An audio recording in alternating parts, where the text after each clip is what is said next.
يوم كروي جميل، اكتر من رائع، فوق الممتاز. حاجه كده يعني فوق الممتاز عند كله، بس احنا النادي الوحيد اللي هينزل تحت الممتاز. يعني كله بيلعب في الممتاز الا احنا. بنلعب في مناخيرنا بقى، ولا ما نعرفش، احنا بنهبب بقى في سنتنا السودة ديت. ولكن يعني يلا، الزمالك يتعادل مع المقاولين بعد نزول تميمة الحظ لأي فريق بيلعب قدامنا شيكابالا. كنا كسبانين 2-1 وزي الفل. يجي ابو الشيك ينزل نتعادل.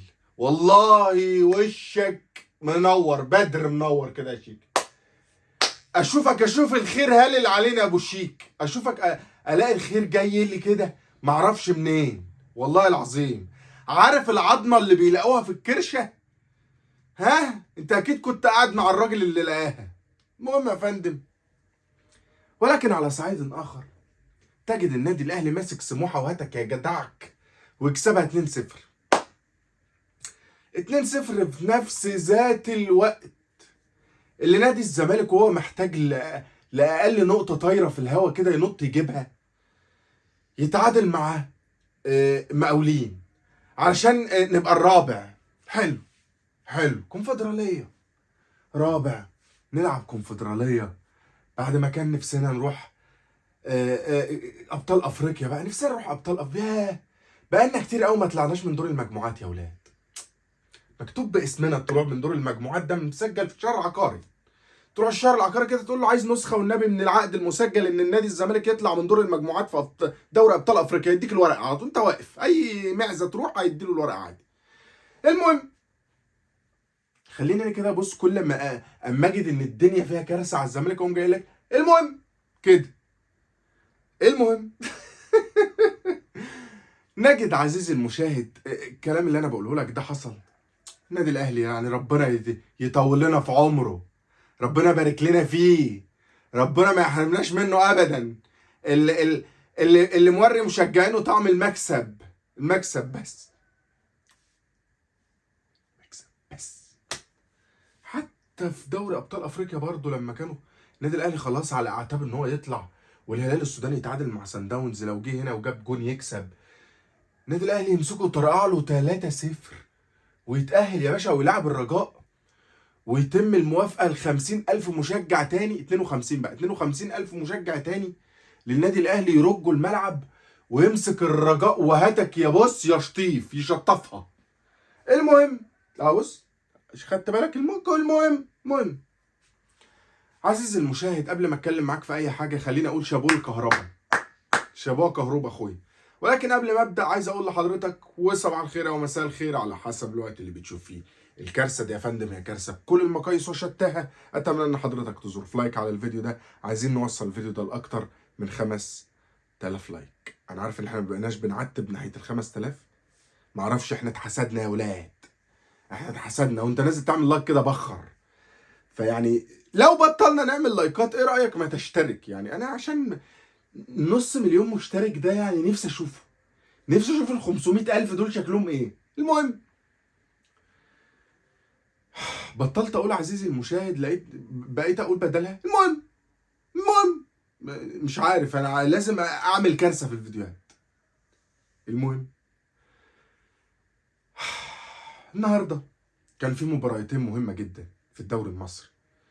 النادي الاهلي بيلعب سموحه والزمالك بيلعب المقاولين. الزمالك في عرض نقطه، والاهلي برضه محتاج ايه؟ يعزز صدارته في الدوري يا اولاد. قال يعني، قال يعني محتاج يعزز صدارته في الدوري. ولكن نجد ان نادي الزمالك ماشي على خطاه ونفس النهج ما بيغيروش. انا طول ما انا محتاج اخسر اضيع، اديني وانا اضيع، اديني وانا اضيع. ما فيهاش نقاش، اديني وانا هروح اضيع. ما تستناش من ورايا اي ايجابيات والله العظيم ولا سلبيات. في الاوفسايد كده واقفين في الاوفسايد لا بنتحرك خيال مآتة قسما بالله. في الدوري احنا خيال مآتة، ما جيناش بربع جنيه، ما ننفعش. يطلع لك من السجن يرجع يبقى رئيس النادي تاني، يعزلوه الصبح وحاجه يعني منتهى لعب الكوتشينه. ده انتوا لو بتلعبوا الشايب على نادي الزمالك مش هتبقى دي الاحكام. ما احنا قلنا من البدايه، ما قلنا من البدايه يطلع من السجن يروح يقعد في البيت يضرب العبايه كده ويقعد كده يتبسط بالكام يوم اللي فاضلين. قلنا محدش صدق، رجع وبقى رئيس النادي ويتصور مع المدير الفني وياخد قرارات مريبه ويعين ناس غريبه قبل ما يمشي ويعزلوه. انت عمال تتسجن وتتعزل يا عم ربنا يرضى. اقسم بالله انا مراضي لك اللي بيحصل ده، انت صعبان عليا. يعني انا مش والله مراضي مش راضي له اللي بيحصل ده. يا جماعه الاستاذ مرتضى منصور، خلينا نتكلم بكل شفافيه. مهما كان صوته عالي ومهما كان بيزعق ومهما كان بيشتم دوت وبيقول على، يعني مهما كان ماشي. راجل اهو شتمني وحط صورتي وقعد يتريق عليا وبتاع، ولكن والله العظيم راجل كبير، راجل كبارة كبير في السن. فانا بجد ان هو لازم يرتاح في فترة كده معينة من العمر. بيجي البني ادم عندها وبيقعد بقى ايه، يعمل لربه والاخرته، ويقعد في البيت يهدى من غير مشاكل. فالراجل ده جاي عليه بايه؟ بكل المشاكل اللي حاصله له دي وكل الكلام اللي جاي له ده. ما يقعد يرتاح في البيت ويسيبه من نادي الزمالك. والله ورب الكعبه يا استاذ مرتضى هتتبسط اكتر بكتير. اقسم بالله لو شلت نادي الزمالك من دماغك لا تتبسط اكتر بكتير. هيبقى عندك وقت تسافر، تروح الساحل، تروح دبي، تروح جمصه، الله اعلم ايه اللي حصل في جمصه، تمام. تروح اي حته بقى، تقعد مع الاولاد، تقعد مع الاحفاد، تقعد مع زوجة حضرتك. موضوع هيبقى عائلي كده جميل. انما والله نادي الزمالك سيبك منه، هيجيب لك وجع الدماغ وهتجيب لنا وجع الدماغ.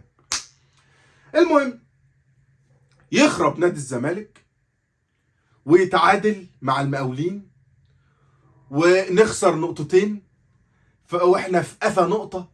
يعني احنا في قفا نقطة مش في عرضها، في قفاها. مش عادي. ويجي كنا كسبانين لحد نزول شيكابالا نزل، تميمة الحظ لأي فرقة بتلعب قدامنا شيكابالا. نتعادل من خطأ من حسام عبد المجيد، ماشي، ونتعادل. تميمة الحظ نزلت نتعادل. نيجي بقى لتميمة الحظ، محمود عبد المنعم كهربا مع النادي الاهلي يحرز هدف عالمي النهارده ويكون سبب من اسباب فوز النادي الاهلي في مباراه مهمه زي دي بيعزز فيها صدارته. تجد كهربا بقى في المواقف اللي زي دي بيتوهج، يتلقلق بقى. كهربا راجل لعب 13 ماتش جاب 10 اجوان، ومش عارف 500 اسيست، ويعني راجل معدل الايجابيه بتاعه يعني بسم الله ما شاء الله، عيني عليه بارده، الله اكبر. والنهارده الخميس وخمسه وخميسه عشان الناس اللي بتقعد تقول لي ما تقرش يا جدع في الكومنت، ما تقرش يا جدع. انا ما بقرش يا عم. المهم بص برضه، المهم كهربا، لو جينا قارنا بين عقليه كهربا وهو في نادي الزمالك، هل دي عقليه كهربا؟ كهربا من اللعيبه اللي كانت اتجاهات تفكيرها راحه في حته، وفجاه ربنا هداها سبحان الله وبقت في حته تانيه خالص. الراجل ده خد قرار من جواه كده، انا هتعدل، انا هبسط، انا غير عقليتي، انا هبقى راجل لعيب كوره، راجل ايجابي بكل ما تحمله الكلمه من معنى، راجل مؤثر في كل ماتش بيتواجد فيه، قدام الهلال السوداني وقدام الزمالك وقدام اهو المقاولين. في كل الماتشات راجل مؤثر بطريقه ايجابيه فظيعه. كهربا ما كانش كده وهو في نادي الزمالك، وراح النادي الاهلي بقى كده، وقدم تنازلات كتير جدا عشان النادي الاهلي. وبقينا بنشوف كهربا بيطلع يتاسف ويعتذر وما يغلطش، والناس تهتف هتافات وحشه يقول لهم لا لا لا لا ما تهتفوش. والراجل يعني انا اول مره اشوف لاعب موقوف يجيب جون. دي ما كهربا قال لك صحينا الصبح قال لك كهربا موقوف 12 ماتش وغرامه مليون جنيه، نزل بالليل جاب جون وهو موقوف. يعني يخرب بيت الاشاعات. وانا طلعت اتكلمت على الموضوع زي اللهبل من غير ما اعرف اي حيثيات ليه. طور كده في برسيم ماشي، طلعت اقول لا كهربا وقف و12، ولا طلع لا توقف ولا نيله، ونزل راجل زرغط الجون، زرغطه.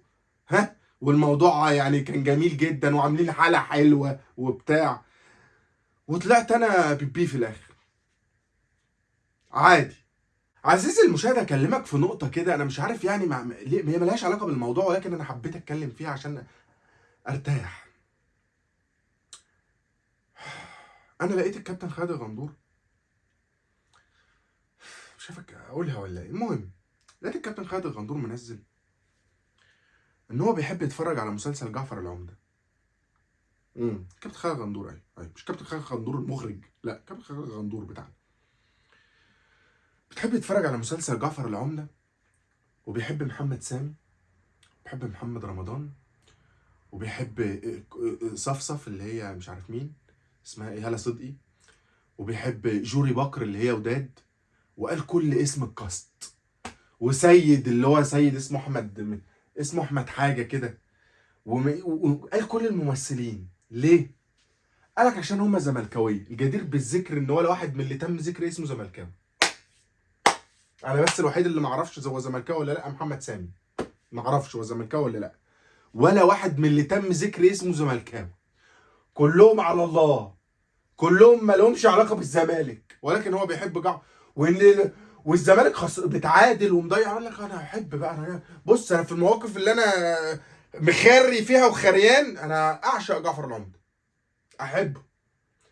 عارف انت بتفكرني بجعفر العمدة يا كابتن خالد، والله كل الناس عارفه ان سيف ابنه الا هو كل الناس اذكياء، كل الناس اذكياء، وكل الناس واخده بالها ان سيف ابن جعفر وهو بقاله 19 سنه ما يعرفش مكان ابوه، ومواليد 2004 ومتسجل على اسم جده. كل الناس تعرف وواخده بالها الا هو. انت كمان مش واخد بالك من اي حاجه يا كابتن خالد. انت محتاج تريح مع الاستاذ مرتضى، انت تلبس الجلابيه وتقعد في البيت. ارحموني. لحد هنا نكون وصلنا لنهايه الفيديو بتاع النهارده. لسه هتتفرج لحد دلوقتي، يا ريت تزوروا في لايك، تكون تقول لي رايك، تعمل اشتراك لو اول مره تتفرج عليا فيها. بس يا سيدي كان معاكم محمد الجرحي، تصبحوا على الف خير.